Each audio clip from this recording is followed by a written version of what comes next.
ब्रह्ममुरारिसुराचितलिङ्गं निर्मलभाषितशोभितलिङ्गं जन्मजदुःखविनाशकलिङ्गं प्रणमामि सदाशिवलिङ्गम् देवमुनिप्रवराचितलिङ्गं कामदहनकरुणाकरलिङ्गं रावणदर्पविनाशकलिङ्गं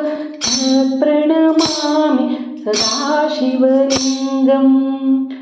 सर्वसुगन्धसुलेपितलिङ्गं बुद्धिविवर्धनकारणलिङ्गं सिद्धसुरासुरवन्दितलिङ्गं प्रणमामि सदाशिवलिङ्गम्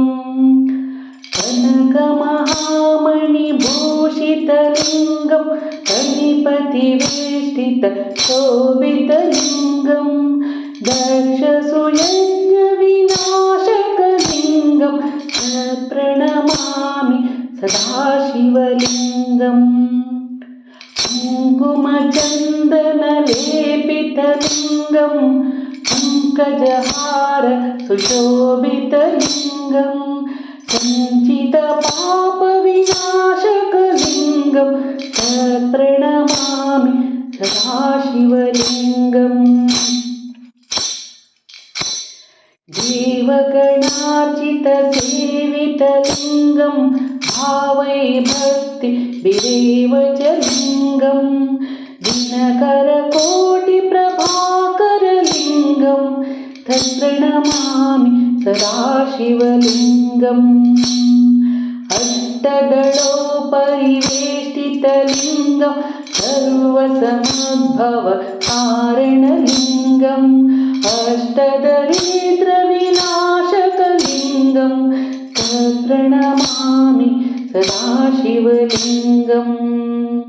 सुरवरसुरगुरुपूजितलिङ्गं सुरवनपुष्पसदाचितलिङ्गं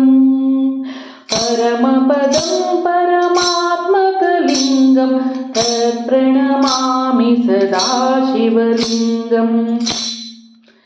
लिङ्गाष्टकं मिदं पुण्यं य पठेत् शिवसन्निधौ शिवलोकमवाप्नोति शिवेन सह मोदते।